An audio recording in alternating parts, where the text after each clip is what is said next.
enjoy while we're listening to this meeting, happy for you to do that. I am obviously not Mike Shepard. Mike was going to be here, and yesterday he told me he had a conflict that popped up and wasn't able to be here today, but he does send his regards, and we will see him later on today in the meeting. So if you have any questions or comments for the board of directors, you can always, of course, talk to your member council president, Nancy Mock, who comes to those board meetings and shares. Okay, y'all, can we work on keeping the lights down? There we go. Thank you. All right, so as we always do, we start off with where we are with our financials, so I'm going to invite Todd up here to do that for me.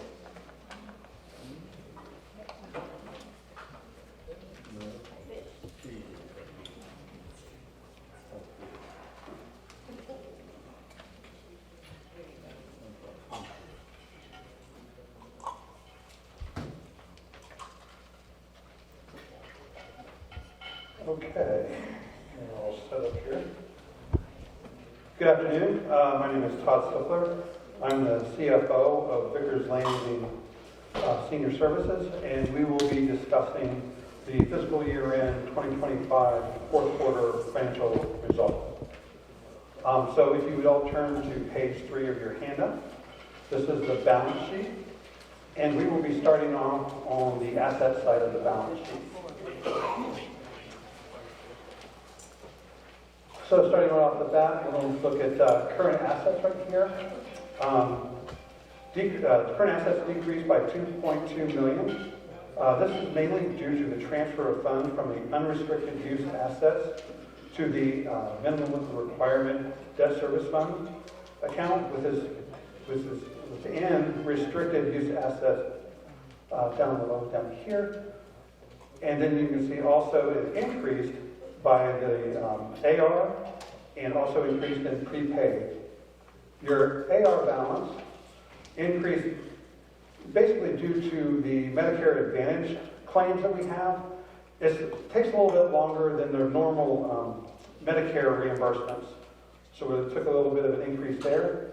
And then also, if you look at prepaid, you'll see that that also increased roughly $300,000, and this was due to the Saltgrass Players Club Association dues that we have to pay, and they're due by 1/1 of the current year.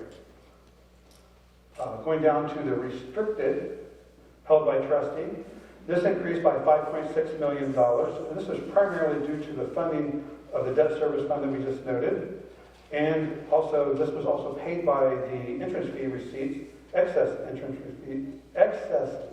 fees receipts from 2025, and also it increased due to the unrealized and realized gains on our investments.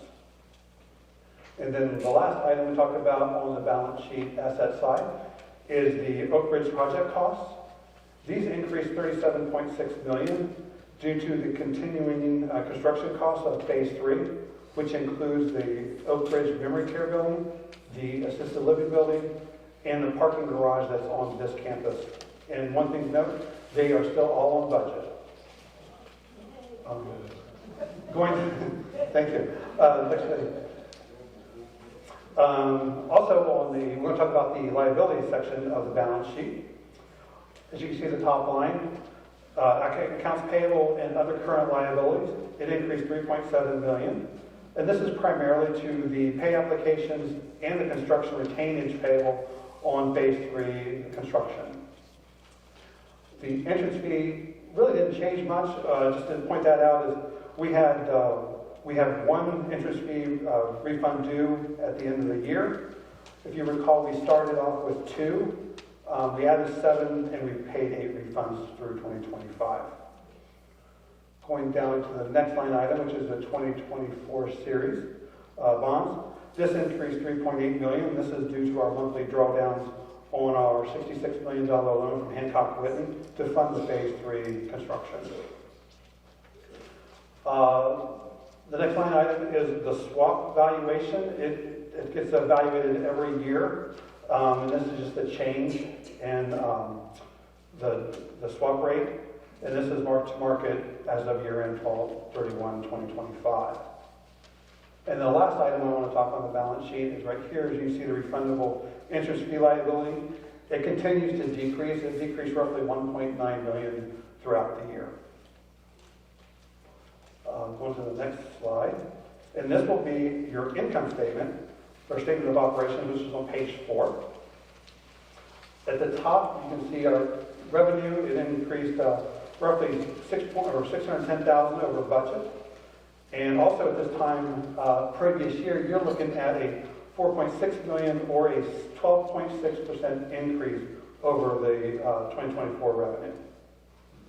One thing to point out on the residential monthly service fee income for independent living, we are below budget by about $463,000. This is primarily due to our occupancy here at Sawgrass. Our occupancy is a little bit lower than what we had budgeted. But the note thing on December 31st of 2025, we had 13 available units, and 11 of those had 10% deposits. The good news is, as of today, Test doesn't have anything to sell, for all the units are pre-sold or either occupied.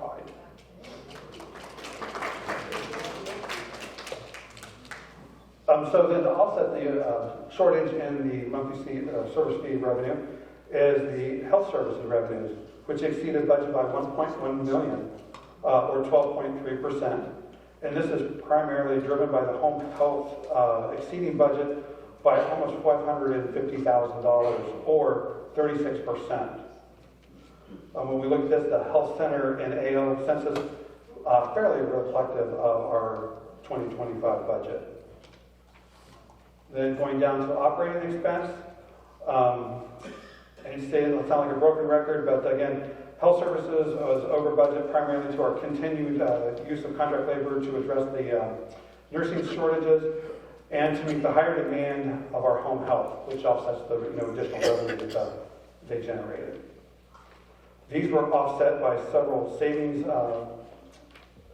in several departments due to just savings of what the budget was. Going down to the income from operations before net cash items of 4.4. We are behind budget by roughly $1.5 million, and this was just due to expense variations that we just talked about. And the thing is that the $4.4 million, this will be used to pay off debt and our interest payment. Going down to the last item, which you can see, is the operating income of $5.3 million was behind budget of 1.4, which factored in the non-cash items such as amortization, depreciation, and the earned entrance fees. Going to the next page, as you can see then, for our change in net assets, we're slightly behind the year to date, but it's still positive of $2.7 million. Going to the next page on that. We will talk about cash flow. If you see, cash provided by operating activities was roughly $16.2 million. This was primarily due to the net interest fee receipts and then the increase of accounts payable, the accruals, and construction payable. Next page.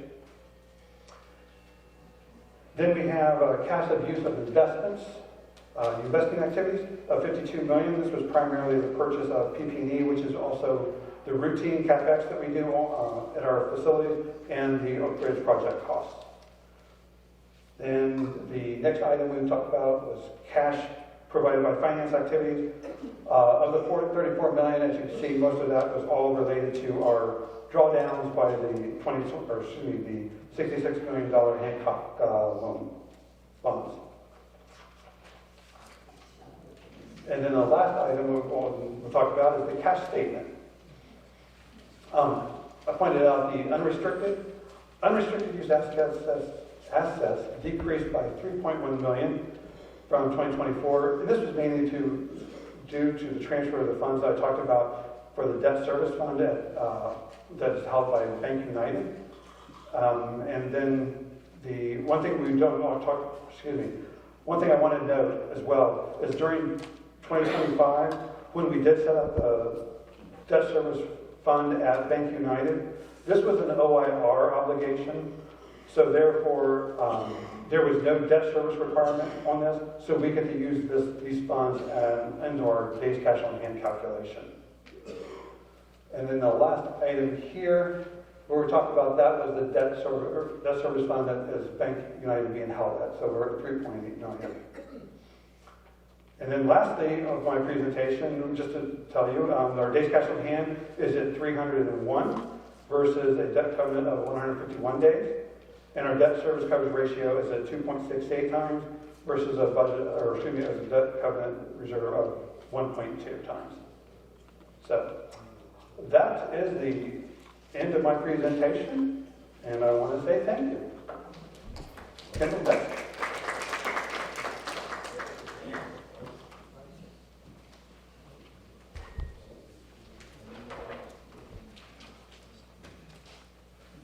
Good afternoon. I'm Kendall Bryan, Chief Operating Officer, and we were talking earlier that it's sort of hard to believe this is the last quarterly meeting with so many construction updates because they're all coming to an end. And we will start with Oak Ridge Phase 3. So today, we're on site installing the solo step walking harness in the physical therapy gym on the second floor. This is an overhead track system with a harness which helps you work on gait and balance, which significantly reduces the risk of falling during therapy. Late March, we're targeting the final building and life safety inspections. Our temporary certificate of occupancy is currently set for March 27th, again for the memory care building. The week of April 13th, interior setup begins with the installation of furniture and artwork, and I'll show you some pictures of the art we selected. Mid-April, building completion is expected. We'll begin some of the staff training on the programming for memory care. In early May, we anticipate staff move-in and then member move-in following that. On the right side is our assisted living building, so late April, early May. We're going to start scheduling and conducting member tours for both of those buildings, so you'll see more on that in just a minute. Late May, targeting final building and life safety inspections for the assisted living. Late May, early June, following those inspections, they'll start moving the furniture in and doing some owner training on all the mechanical equipment that's in there, followed by staff and member move-ins in that building. On the next slide, this just gives you a sampling of some of the artwork for memory care. There are sheets and sheets of it going in. It's all very colorful, and it's going to look fantastic. And several of them are local artists. I took these pictures on Monday. That is the dining room in memory care. So the picture on the left kind of shows you that home-style kitchen that sits out front, and the picture on the right stands at the very back of the dining room looking towards that kitchen. This was the day we were starting to do our owner punch list, so there was no protective covering on anything, so everything was out in the open. The next picture is a typical apartment in memory care. So you'll see the bedroom set up with the kitchenette, as well as the restroom there on the top right. And that just gives you a shot of what the front door looks like. And we'll have the name right there above the number. On the second floor of the memory care building, the top two photographs of the employee break room, which will be a great place for staff to gather because so many of them are going to be down at that end of the campus. The bottom left, it is a multi-purpose room, but it's also where the integrated memory enhancement program will move to out of the Mountain Star building. And on the bottom right is the new therapy center on that second floor, and right down the center of that ceiling is where the solo step is going to be installed, which will be a great addition for our therapy team. This is the only photographs I could get of assisted living because they had a huge delivery coming that day and I couldn't get anywhere inside. But the top picture is the picture of the multi-purpose room that has that water view out back. The picture beneath that is when you walk right in that front door, you'll see the reception desk to the left, which is where the signage will be, so that's going to look really nice. And the kitchen was packed. That's the best picture I could get for that. So it's amazing they're only a short period behind us, but how much takes place in that time period. 2 weeks ago when I went to memory care, it looked completely different than it did on Monday. They're doing a great job. On pedestrian access, this is the proposed pedestrian sidewalk that I think some of you have seen. Once we get the survey back that the public's finally agreed to, it's the survey for the public's property and the impacted buildings at the executive center. We will take that survey, send it over to Prosser, who's our engineer, and they'll move forward with the engineering plan for the project. Once that plan is ready, Dale is going to take that to Publix to get their approval for the new sidewalks and the reconfiguration of that fun little intersection there at Wells Fargo. Obviously, the goal is to install crosswalks so members have a safe way to walk into the Publix shopping center. I don't have a timeline because we've seen that once it gets to Publix, they do take their time on making some decisions, but that gives you an idea of where it's going to come in around Marlowe and Cottage 48, between the Falls Building and Park Place, and makes its way to empty out right there at the CVS Shopping Center, getting you inside the Publix shopping center. So definitely more to come on that. A little bit of a broken record. This is as close as I can get to the parking garage to take a picture for an update. And as a reminder, that top picture is what it's going to look like. It is not going to be just gray concrete. So a couple of the milestones that may be of interest to some. There was a successful installation of 40-foot deep foundations, large shallow foundations around a replacement 60-inch active stormwater pipe. It was a complex operation handled without any impact to our infrastructure, the adjacent public ponds, or any of our neighbors. And there was a delay due to a partial plant shutdown from the precast concrete, but the contractor was able to erect the entire precast structure in about 2/3 of the original time frame to keep us on schedule. It went from a flat piece of land to that structure in less than 3 weeks. On the site constraints, it's worth noting how difficult this build is. The site's situated between, again, 2 public stormwater ponds, directly over active utility lines, and adjacent to our assisted living facility where we could not impede access. And it all has a very tight 10-foot boundary. Looking ahead, late May, the exterior decorative cladding that you see in the top picture is expected to be nearly complete, with only painting and final touch-ups remaining. Mid-June, the laundry equipment is scheduled for installation and testing. Donna and I walked with the contractor, was it yesterday, I think? And they were already marking out where all the walls were going to go, so it's going to be a great laundry facility and a great storage area and plant ops center as well. July 1st, we're going to hold that's the original opening date. So July 1st is when we should start being able to use that. Probably a little bit later in June, because that won't affect the parking. So again, that's 74 employee parking spaces, which will drastically reduce some of the parking on pressure around here. July, yeah, that's it. Next, I'm not Elizabeth Shoulder, but she is out today, so I'll just give a handful of her updates for you. 2025, we are doing the member satisfaction survey that we have. We are doing a resurvey. It will be conducted during the last week of March. This resurvey will measure the effectiveness of the action plans implemented after that last survey that you all did. The survey is going to be available on paper, or it's going to be digitally via SurveyMonkey. The compiled results will be shared with both members and department leadership to review progress, identify opportunities for improvement, and guide future service enhancements. So there's more to come on that. You'll see the postings just to keep you informed of when to expect the survey. And we hope you'll join us for the 2026 Vickers Landing Health and Wellness Fair, which was very successful last year. It'll be held on Thursday, April 23rd in this auditorium.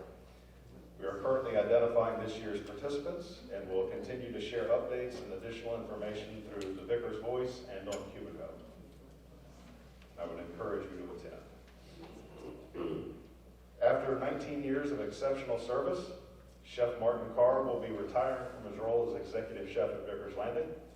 Chef Martin has been a cherished part of our community, delighting members with his culinary talent, creativity, and dedication. Please join us as we celebrate his remarkable career and wish him a joyful retirement on Friday, March 27th at 2 o'clock here in the auditorium. We hope you'll come share your appreciation, fond memories, and best wishes as we honor Chef Martin and all he's meant to our community.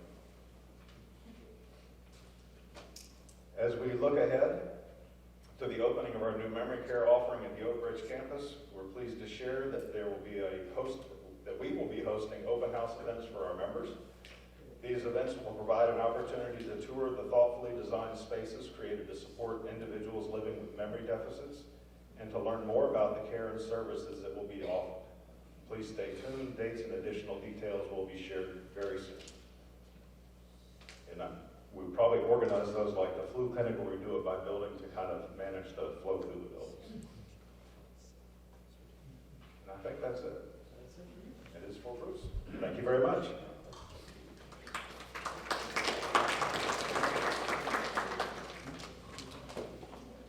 And again, good afternoon. I'm Bruce Jones, Chief Executive Officer of Vickers Landing Senior Services.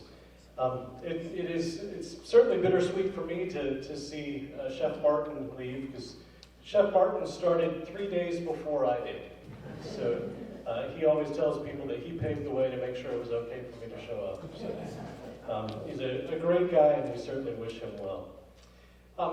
You may not know, but every month, your member council president, Nancy Mock, and I have a standing meeting, and we go through any issues or concerns that are raised from her side, and then I talk through things that are going on my side. In one of those recent conversations, she mentioned that she's had some questions about the master plan, and largely from newer members. And so I just pulled out a couple of slides from the presentation that I made on the master plan last year, because there hasn't been any update. Again, we are focused on finishing phase 3 at Oak Ridge and the garage, and then that will give us the space and capacity to start looking at our master plan here. So just some reminders and some key things on this.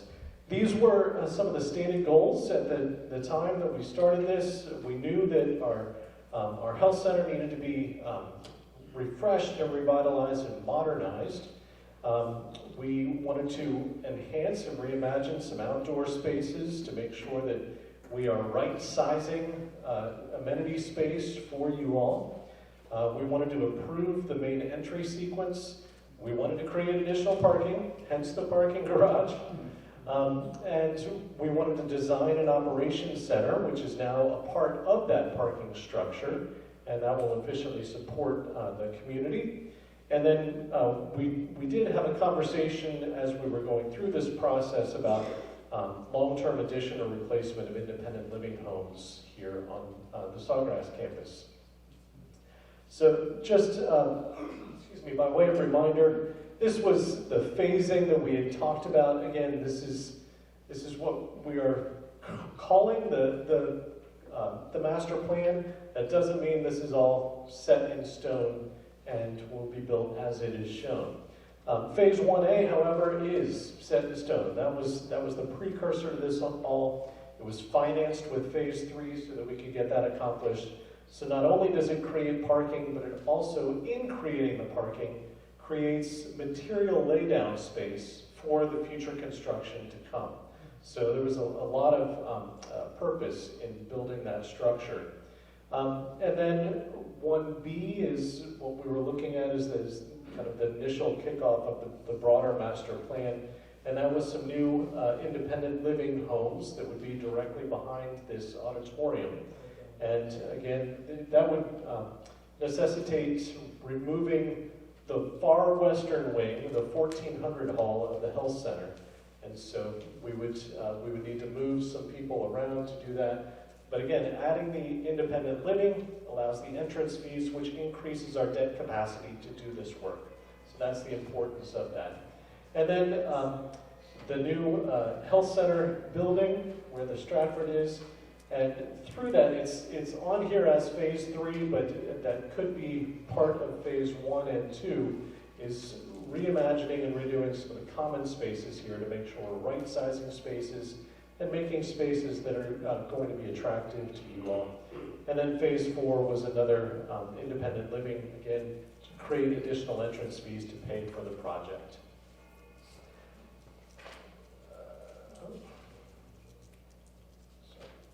So that was just a refresher on what's going on with the master plan. As we get closer to accomplishing this work, there will be more meetings and discussions. I anticipate that there could be some changes to this as well. And just as we had through the process, we will have a committee of members that will ask to be a part of that if there are changes. So more to come here, but that was just to refresh folks so they know what's happening with the master plan. Our next steps are to analyze that debt capacity again. evaluate the anticipated phasing. I mentioned there could be some changes in how the phasing works. And then, of course, that Garage and Operations Center, as you heard from Kendall, opens in July, which will create a lot of space and capacity for us to do this. So before we get to member questions, I did want to make an introduction. We recently needed to make a change in the position of Chief Human Resources Officer. And so I'm very proud to introduce to you Stephanie Monroe. Stephanie is over here waving on my left, your right. Stephanie has a great resume of experience in human resources in various industries. She has had met with several of the executive team and the HR team ahead of time, along with other candidates, and we think that she is just going to be a fantastic addition to this organization. So we welcome her. We're very proud to have her here.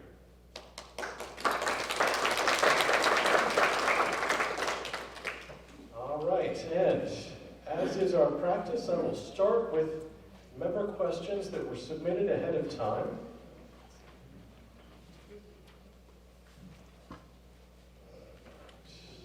There we go. So, let there be light. Thank you, Megan. So the first question that was submitted reads, one of the benefits of living in Guilford, Farnham, and Henley is our proximity to Sawgrass Village, providing us the opportunity to walk there to dine and shop. The recent communication saying we are no longer supposed to walk over there at the gatehouse is disappointing, to say the least. We understand the safety issues in crossing raised by the Players Club, but can't something be done about this? To have to walk back away from the village and cross at the main Sawgrass entrance to Vickers is very inconvenient. So as this member mentioned, the HOA brought this to us as a major issue and concern for them. Kendall met with John Flynn and the head of security to discuss several near misses with people crossing at the gatehouse where there are 2 entry lanes, and per their assessment, this is the security officer, says that he sees several people roll through that stop sign at the exit. And so it creates 2 very dangerous points for pedestrians. And their insurance company had presented this to them as an issue related to their insurance coverage for the HOA. So at a minimum, they wanted us to post no crossing signs, but they had also discussed issuing jaywalking tickets and putting up a camera to catch offenders. Kendall did a great job talking with them, reminding them that you are all adults making your own decisions, but agreed that we would at least put that notice out to make you aware of the dangers and that they ask you not to cross there. Tickets or fines, if they move in that direction, would be sent to us as an organization, and so that would be, of course, rolled into monthly service fees, which is not good. But it really is a dangerous area to be walking.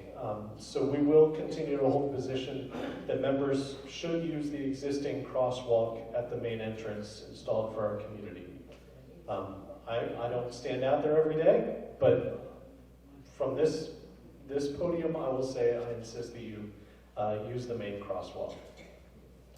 The second question that was submitted had 2 parts. The first says, does the foundation raise money for an endowment for Vickers? If so, how much is in the endowment? So no one has come forward to set up an endowment at this point. We do have small funds that are set aside specifically for the chapel, for healthcare, and donations to date have largely been centered around naming opportunities. For instance, the wood shop, the meditation chapel in the health center and other areas, and revenues from our charity classic event. So if you are interested in setting up an endowment, we'd certainly be happy to talk to you about that. Just see Bruce Warsanger and he can work through that with you. The second part of that question reads, why does the long-range plan call for reducing healthcare beds when Vickers has doubled its occupancy? Ponte Vedra has grown tremendously since Vickers opened, and baby boomers are getting older and likely to need healthcare. Having healthcare on campus is one of the primary reasons most of us chose Vickers. Many are worried about its availability in the future. So I want to start with some definitions and semantics. So I believe that this person is referring specifically to the nursing home beds when they say healthcare. However, the industry, our actuaries, the Office of Insurance Regulation, defines healthcare as nursing and assisted living beds. So when we have numbers that say healthcare, it includes all of that, our memory care, our assisted living, and our nursing home. So our team stays very much in touch with what's happening nationwide in legislation, in senior living trends, and in payer sources. And there have been significant changes. There's been a significant decrease in nursing home beds nationwide because the system has shifted away from that very expensive model. It will still exist, but largely for short-term rehab. Medical science has also improved. So take, for example, a hip replacement. Just 2 decades ago, if you had a hip replacement, you would stay several nights in the hospital, followed by several weeks in a nursing home. Now, with modern medicine, you are up and walking the same day, and if they don't discharge you that day, they'll discharge you the second day, which would also mean that you would not qualify for your Medicare inpatient benefits in the nursing home. So they discharge you home to home care. So our population is remaining healthier physically. Cognition, however, continues to become a larger concern because of healthy bodies with minds that are no longer, may not be able to make safe, independent decisions. So that's why you've seen more assisted living with memory care in any market.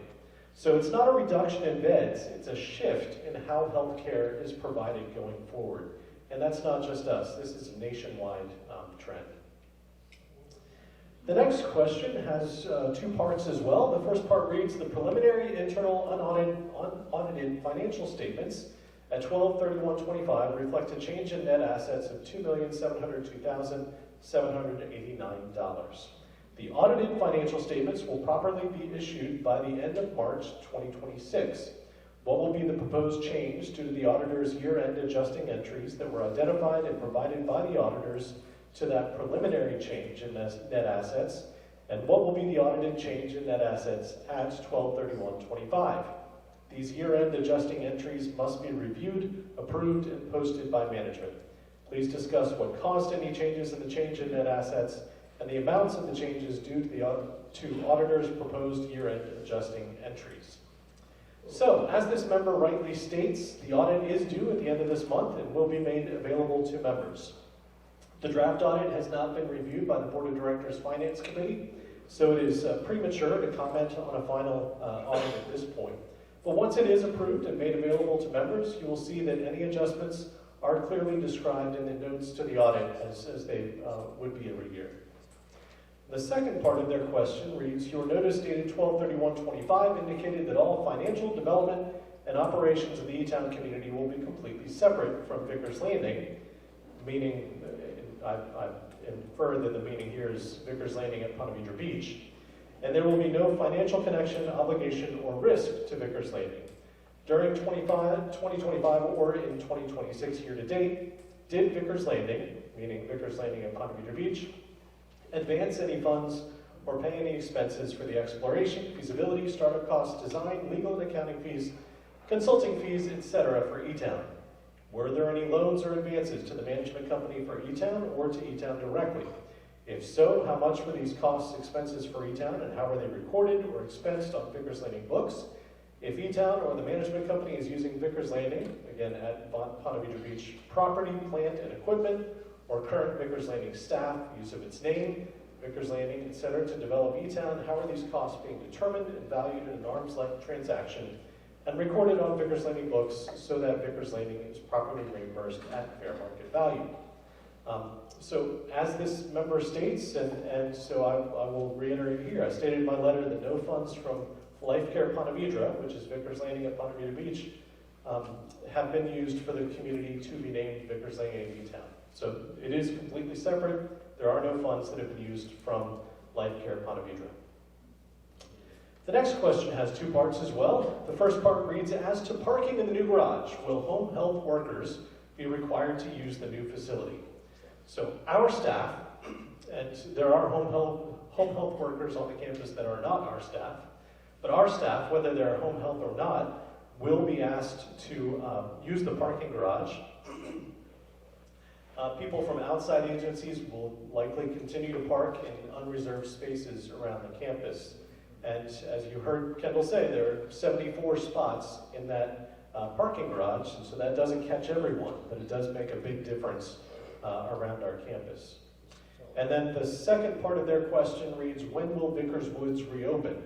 And it is estimated that around mid-June, we'll be able to reopen the pathway to Vickers Woods.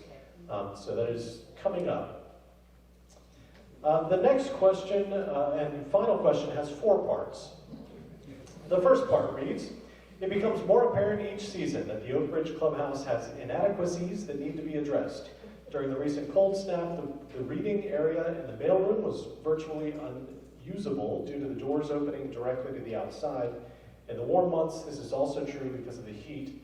The dining room was also uncomfortable due to the cold. So I appreciate you sharing this.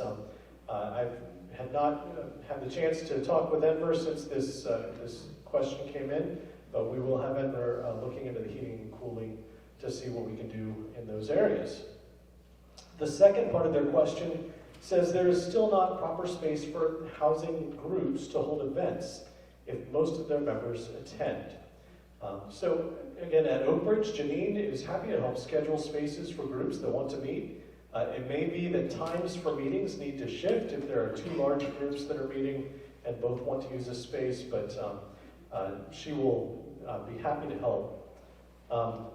But keep in mind, we will be creating more space once we're able to open the memory care building, because a lot of the offices there will be moving over to memory care, so we'll have more space in the clubhouse. The next part of their question reads, the requests for a library area for a book exchange have also gone unrecognized. That has not gone unrecognized. I promise you that. We've had plenty of conversations around that and are planning for a space. Again, more space will open up and the memory care building can be occupied. And so we have had conversations about how to create additional spaces that will be accessible and usable for member space. So Elizabeth is on that, and we'll continue to work on that so we can create a nice space for you. And then the final question reads, are there plans to correct the shortcomings that were value engineered out of the Oak Ridge Clubhouse? If so, when will they be shared? If not, why aren't the issues being addressed? So this was an unsigned submission, so I'm unable to discuss with this member what specifically they believe was value engineered out that needs to be added back in. We're happy to have that conversation. Myself, Kendall, Elizabeth will be back next week. We're happy to talk through that with you. But again, there is going to be more opportunity for more and better space usage in the clubhouse once the memory care opens and we can move those offices over to the memory care building. So those were the pre-submitted questions, and I am happy to take questions from the floor. As always, I ask you to wait until you get the microphone so everyone can hear, and Enver is coming around right now. The walkway from Sawgrass Village into Oak Ridge, is that going to have a gate? Yes, it will have a gate. You'll use your fob to You'll get use it your out. fob. So it'll be secured. This is part of Enver's wellness program. Can you give us more information on the entrance coming into Oak Ridge? It looks like there was a fan out there for quite a while, and now they've dug up the whole under the road there, and they've got a big machine on the side that seems to be sucking out water or air or something. Was there a pipe burst or something in the new building? That is an interesting. That was in the road. Yeah, that was a dip in the road. Use the microphone. Yeah, that was a dip in the road. They're fixing that actually. It's going to be repaired by 23rd, next week. Was it settling or was it? Settlement, yeah, it was underground water actually, kind of. Back up into the building? No, nothing back up in the building. Yes, so not a leak, but just groundwater that. Exactly, yeah. There we go. Thank you for the question. Okay. Oh, Lex beat you to it. I noticed that the aquaponics structure is in process finally, Yes. and it's been fun to watch. Last night I got to see them laying, and then today some of the uprights are there. When are you expecting that to be completed and functioning? That's a great question for Bruce Morsanger. Yeah, and the delays were caused by permitting in St. Johns County. They had not experienced a kind of an off-the-grid greenhouse like that in St. Johns County, so there was a lot of research that they had to do. But we are now on track for Hoping 4 weeks from now we'll be up and going. The next stage will be to, the roof should be on tonight. The walls went up today. Then another group comes in, puts the water system in, the towers go in. We're hoping within the next 4 weeks. We've hired a farm manager. They're in training right now. So once we have everything ready to go, I'm looking for early May to have a first crop for Rockwood. There we go. Thank you, Bruce. The original concept for Oak Ridge, Raise your hand. It's, right now it's a voice of God. There we go. Okay. Thank the you. original concept for Oak Ridge showed the traffic access where the walkway is proposed across from the new cottages. That additionally showed about 35 or 40 parking spaces on that parcel and along the roadway. The drawing that you concepted does not show any additional parking. So my question is, when the assisted living and memory care buildings are open, what parking, I assume that initial parking concept that was for those facilities, will there be adequate parking? Will the staff from the new facilities park on the A1A side, or will they be admitted into Oak Ridge to park within the gated area? So the parking ratios were all taken into account, so we know that there will be adequate parking per code. I anticipate that there probably will be some staff that will park on the A1A side, if they work in those buildings especially, so they can just access them right there. I think what you're referring to was an early sketch that assumed that we would be able to work with the property that is now the new Chase Bank. We were talking about having another Perkle Pass there in the early stages, and we were going to share some parking with that owner, whoever it was going to be. Chase was not interested in that, so there won't be an access there, and the laydown space there is going to go back to green space, right, Amber? Yeah, it'll go back to green space. So the laydown space will not be used for parking, and those 35 or 40 spaces won't be built into that area.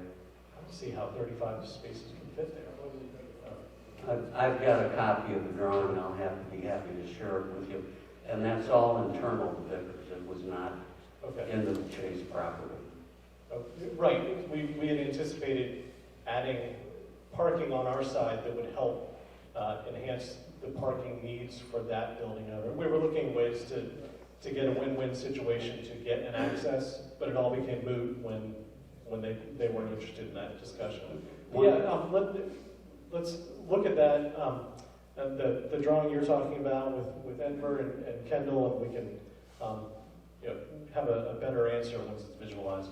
One additional question about the security in terms of parking on the A1A side and being sure that the outside community doesn't just walk through the buildings into the Oak Ridge community. How will that be handled? So coming from the A1A side, from that parking lot, the only access that will be available to anyone is into a vestibule and an elevator lobby that will go up to the second floor, and then there are the two spaces that will be for lease to some likely medical entity. There will be no access from that space into any Vickers Landing space unless you have a fob. So there will be a door, but it will just be fob access so that we can go in and out. But no one who comes from the outside will be able to get further than that upstairs space and the elevator lobby to get there. Right behind you. Oh, Just one question. As it stands now, you have shared management between Oak Ridge, at Riggers Landing and Oak Ridge, correct? With E-Town, how is that going to work? Is the management going to be split 3 ways then? And how does that affect our everyday? So the executive team is, the people who are part of the management company will have responsibility for all the campuses. But the department heads here will not be employees of Vickers Landing at E-Town. That will be staffed entirely differently. Different executive director, different department heads, it will run entirely separately. They will pay a management fee to the management company, so just the executive team that you see here will have operational responsibility there. Up here.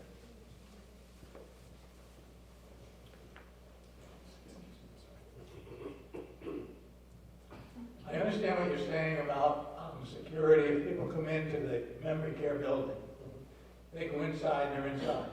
Between the memory care building and the assisted living, it seems to be wide open. There is a covered pathway that goes from one building to the other, which I guess is for food going back and forth or whatever it is. But I see nothing that would stop somebody from leaving a car or walking right through between the 2 buildings and coming into Oak Ridge. So as of right now, you're absolutely right. When that is one of the final phases, goes in with landscaping, there will be a secure fence that will connect those 2 buildings, with that pathway being inside the gates. And so, as you mentioned, that pathway is for staff and for food to get back and forth between the 2 buildings. But on the A1A side, there will be a fence that will connect at the building so no one can get through. The only access that they will have will be that door into that elevator lobby for the upstairs space. Other questions? Got one on the wall here.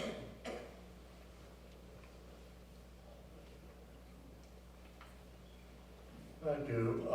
Could I go back to the access from here to the Sawgrass Village?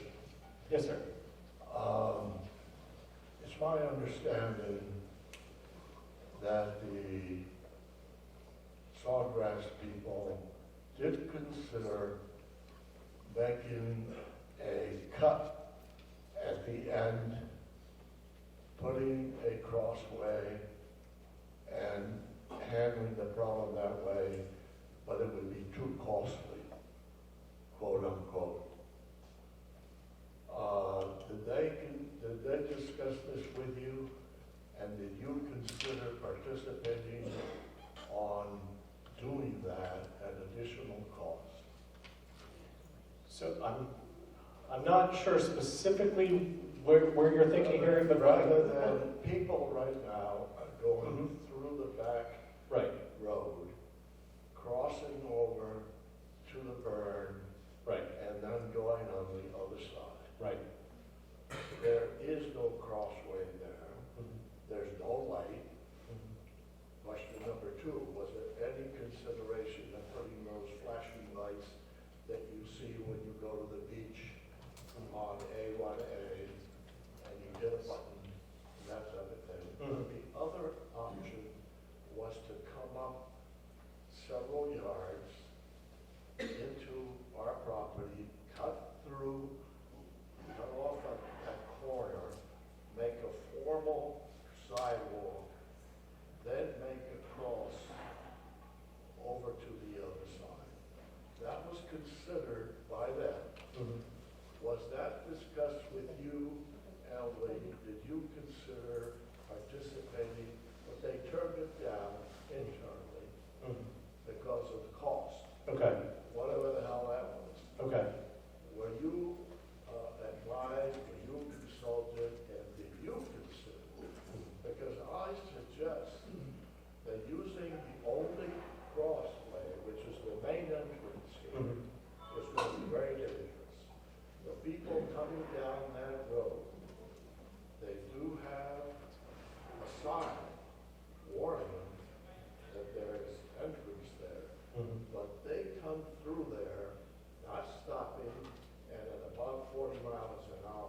miles an hour. Somebody's gonna get hit, and there's not a formal sidewalk connected. Right, okay, thank you, Harold. That's the question. Yeah, thank you. First of all, I have not heard any discussion about those flashing lights, but I know to what you're referring. In my own neighborhood, they've recently installed those in the crosswalk near the entrance. And that's certainly something that we could consider here. And I've seen that, because on a nice day, if I might go pick up lunch at Sawgrass Village and I'll walk. And, I've noticed the same thing. People do fly, and some people don't pay attention to the fact that it's a pedestrian walkway. So those flashing lights could certainly be helpful to bring people attention to the crosswalk here at the main entrance. Now, I do know that there had been that discussion about a sidewalk. And what my understanding was the discussion was that we could put in a sidewalk going from our back entrance there by Guilford down the south side, down in front of the Marriott to where their crosswalk is. Now, we would have to get agreement from the Marriott for that. That's certainly something that we could talk about, but I am positive the HOA would not participate in that cost. That would be something that we would have to budget for, assuming that the new ownership at the Sawgrass Marriott would agree. Well, it's a matter of dollars. Now, the Right. question is whether it's been considered, and because that is an important feature. Being able to walk over there is a big feature for a lot of people here. Right. I know there are certainly several people who would take advantage of that, and that's something that we can explore. Todd Hickey is on our board of directors here, the general manager at the Marriott, so we can have a conversation with him. Because, of course, being partly on his property, then there's a consideration of liability, et cetera. So we can certainly open up that conversation and look at that as a future budget opportunity. Okay. As you're driving out, as you're driving out to EPC Boulevard, it's getting ready to turn right on A1A. Be careful, because there's a pothole there. It's about as big as a rug. It's been there for such a long time. It's surprising that it hasn't been fixed yet. And it's not TPC, it's not Vicker's property, but that doesn't mean Vicker's axle won't go in there and break. Yes. So, You and I could have a long conversation about that intersection. That's the way I go home. And it's baffling to me why people who are going across to Sawgrass don't go in the left lane, because you'll have one person crossing and 15 cars behind turning right. You can't do anything because that turn is so short. But, thank you for raising that to everyone's notice. There certainly is a pothole there, and it will shatter your teeth. So be careful with that. Yes, ma'am. Could you say something about the Vickers Creed? I was totally unaware of that until one day on Cubigo. I think I saw Creed item number 5 or something like that. Now, is this something that has always been in existence? Is this something that was developed? There hasn't been one thing on there that I wouldn't choose to follow myself and encourage others to do too. But could you say a few words about that, please? I am happy to. I'm glad you brought that up. Thank you. So for several years, we've had and discussed with our staff our core values, CARES, courtesy, attitude, respect, excellence, and satisfaction.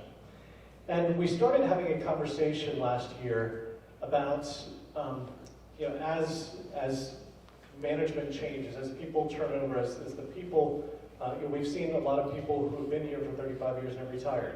So those people knew and understood what it is to be a staff member at Vickers Landing.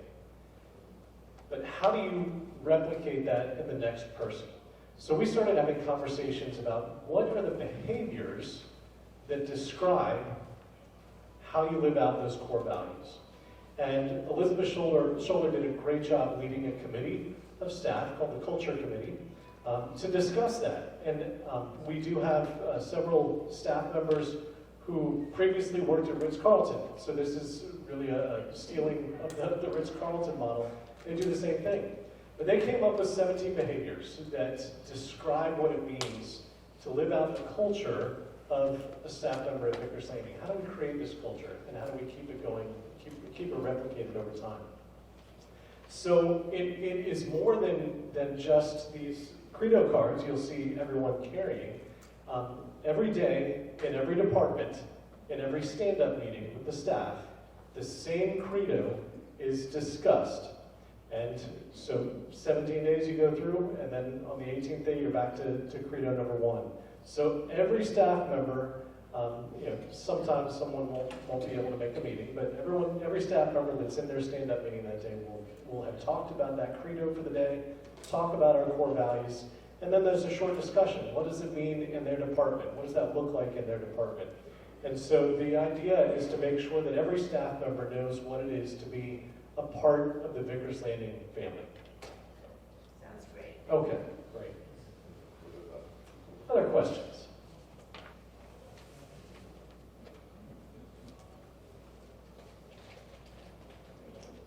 I see no hands. So I want to thank you for attending. Thank you for the great questions. I appreciate that. Again,